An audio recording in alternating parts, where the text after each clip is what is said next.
সার্বভৌম হলো as per article 7 এবং বাংলাদেশের সংবিধানের 1 নম্বর অনুচ্ছেদ বলে শুধুমাত্র সার্বভৌম হলো জনগণ। এখন পরবর্তী প্রশ্ন, গণভোট হলো জনগণের এইরকমই ইচ্ছার ডাইরেক্ট বহিঃপ্রকাশের নাম হইল গণভোট। আচ্ছা, বাংলাদেশে কি গণভোট ছিল? ছিল না। 72 সালের সংবিধানে কোনো গণভোট ছিল না। গণভোট আসলো কখন? প্রথম গণভোট আনলেন second proclamation order, 5th amendment order of 1978। Bangladesh সংবিধানের গণভোটের বিধান প্রথম শহীদ প্রেসিডেন্ট জিয়াউর রহমান যোগ করেন, এটা 1978 সালে। 15th amendment, second proclamation, 15th amendment order 1978। এটা দিয়ে বললেন বাংলাদেশের সংবিধানের প্রস্তাবনা, অনুচ্ছেদ 8, অনুচ্ছেদ 48, অনুচ্ছেদ 56 এবং অনুচ্ছেদ 142, এগুলো যদি সংশোধন করতে হয় তাহলে 142-এর অধীনে গণভোট ছাড়া সংশোধন করা যাবে না। এটা যোগ করলেন 1978। কিন্তু ইন্টারেস্টিং, বাংলাদেশে প্রথম গণভোট হয়েছে 1977। সংবিধানে আসার আগে 30শে মে 1977 বাংলাদেশের ইতিহাসে প্রথম গণভোট অনুষ্ঠিত হয়। এই গণভোটের প্রশ্ন কি ছিল? আমি এবার প্রশ্নে ঢুকছি। আমাদের বন্ধুরা বলছেন আমাদের এখনকার গণভোটের প্রশ্নটা নাকি স্পষ্ট না, এই জন্য জনগণ না বুঝে ভোট দিয়ে দিয়েছে। এইটার উত্তরটা দেখেন। এই প্রথম গণভোটের বিধান কি ছিল এবং প্রশ্নটা কি ছিল? প্রশ্নটা আমি পড়ছি। রাষ্ট্রপতি major general Ziaur Rahman BU এবং তার অনুসৃত নীতি কর্মপন্থার প্রতি আপনার আস্থা আছে কি? তো নীতি কি? কয়টা নীতি? আমরা কেউ বলতে পারবো যে এই কয়টা নীতি? কেউ বলছেন 19 দফা। জনগণ 19 দফা জানে? এই প্রশ্নটা কি সুস্পষ্ট হইল না অস্পষ্ট হইল? আপনারা আমি আবার পড়ি, আপনারা বুঝেন। এগুলো ক্যালকুলেশন, একেবারে ম্যাথমেটিক্সের মতো ক্যালকুলেশন, এগুলো গরম বক্তৃতার ক্যালকুলেশন না। রাষ্ট্রপতি major general Ziaur Rahman BU এবং তাহার অনুসৃত নীতি, দেখেন তো দেখি অনুসৃত নীতি কতগুলা। ও কর্মপন্থার প্রতি আপনার আস্থা আছে কি? কর্মপন্থা কয়টা? অনুসৃত নীতি কয়টা? এই প্রশ্নের কিন্তু উত্তর খুঁজে পাওয়া বড়ই কঠিন। প্রথম গণভোট গেল। দ্বিতীয় গণভোট বাংলাদেশের ইতিহাসে 21শে মার্চ 1985। এরশাদ সাহেব ক্ষমতায় আসলেন, উনি এসে আরেকটা গণভোটের আয়োজন করলেন। এই গণভোটটা কি? এই গণভোটের প্রশ্ন আমি পড়ছি। 1985 সালের গণভোটের প্রশ্ন দেখেন।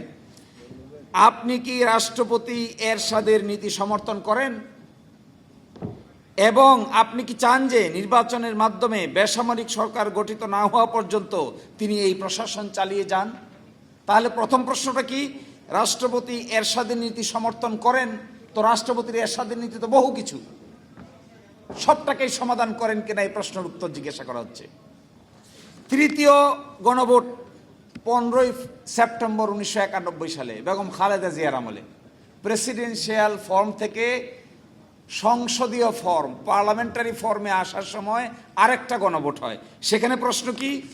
সেখানে প্রশ্ন হলো গণপ্রজাতন্ত্রী বাংলাদেশের সংবিধানের দ্বাদশ সংশোধনী বিল 1991-এর রাষ্ট্রপতির কি সম্মতি দেওয়া উচিত কি না।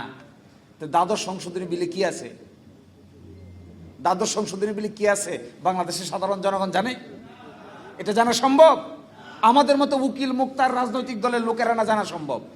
বাকি তেতুলিয়ায়, টেকনাফে, কোথায় কোন গ্রামের মহিলা সে কি জানে দ্বাদশ সংশোধনী বিলে কি আছে বা কি নাই?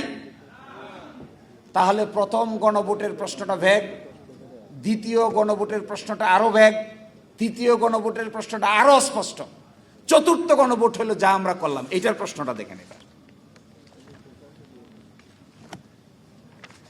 এটার প্রশ্নটা কি? এটার প্রশ্নটা হলো আপনি কি জুলাই জাতীয় সনদ বাস্তবায়ন আদেশ 25 এবং জুলাই জাতীয় সনদে লিপিবদ্ধ সংবিধান সংস্কার সম্পর্কিত নিম্ন বর্ণিত প্রস্তাব সমূহের প্রতি আপনার সম্মতি জ্ঞাপন করিতেছেন? 1, নির্বাচনকালীন সরকার তত্ত্বাবধায়ক সরকার হবে। আপনি কি এটার সাথে একমত? 2, আগামী জাতীয় সংসদ দ্বিকক্ষ বিশিষ্ট হবে। একটা উচ্চকক্ষ হবে, একটা নিম্নকক্ষ হবে। উচ্চকক্ষের সদস্য হবে 100 জন। 100 জনের ভিতরে যে দল যে পরিমাণ ভোট পাবে সেই ভোটের আনুপাতিক হারে উচ্চকক্ষ গঠিত হবে। আপনি কি একমত? 3, জাতীয় সংসদে নারী প্রতিনিধিত্ব, বিরোধী দল হতে ডেপুটি স্পিকার, কয়েকটি সংসদীয় কমিটির সভাপতি নির্বাচন সহ বেশ কয়েকটি বিষয়ে আপনি কি একমত? জুলাই জাতীয় সনদে বর্ণিত অপরাপর সংস্কার রাজনৈতিক দলগুলি তার ইচ্ছা অনুযায়ী করবে। আচ্ছা, এই যে 4টা প্রশ্ন আপনাদেরকে পড়ে শোনালাম, একটা হলো 1977 সাল, একটা হলো 1985 সাল, একটা হলো 1991 সাল, একটা হলো 2026 সাল। এই 4টা প্রশ্নের ভিতরে 26 সালের গণভোটের প্রশ্নটা সবচাইতে সুস্পষ্ট আকারে জিজ্ঞাসা করা হয়েছে। কোথায়? আপনারা যে গণভোটের আয়োজন করেছিলেন সেখানে বলেছেন কি, মেজর জিয়াউর রহমান কর্তৃক গৃহীত সকল নীতি পদ্ধতির সাথে কি আপনি একমত? এটা কোনো সুস্পষ্ট প্রশ্ন হলো? 85 সালে এরশাদ সাহেবের সঙ্গে গৃহীত সকল নীতি পদ্ধতির সঙ্গে একমত, এটা কি সুস্পষ্ট প্রশ্ন হলো? 91 সালে দ্বাদশ সংশোধনীতে গৃহীত সংবিধানের বিলের সাথে আপনি একমত কি না স্পষ্ট হলো? নাকি তত্ত্বাবধায়ক সরকার আপনি মানেন কি মানেন না এটা স্পষ্ট হলো না? তাহলে যে বলছেন যে জনগণ না বুঝে ভোট দিয়ে দিয়েছে, আমি খুব অবাক হই এদের আর্গুমেন্ট দেখে। এদের argumentative capacity is very poor. কেন জানেন? এখন আমরা যদি বলি বিএনপির 31 দফা না বুঝে জনগণ ধানের শীষে ভোট দিয়ে দিয়েছে, কি হবে? কথাটার উত্তরটা কি হবে? এই 4টা প্রশ্নের উত্তর ব্যালটে ছিল না? 4টে প্রশ্ন, এই 4টে প্রশ্ন আমরা যদি না বুঝে জনগণ ভোট দিয়ে দিয়েছে আর্গুমেন্ট করেন, তাহলে 31 দফা জনগণ বুঝে ভোট দিচ্ছে আপনাদের? তাহলে বোঝা যাচ্ছে এই গণভোটের সোর্স হইল সংবিধান, গণভোটের সূচনাকারী হইল বিএনপি, গণভোট অমান্যকারীও হইল বিএনপি।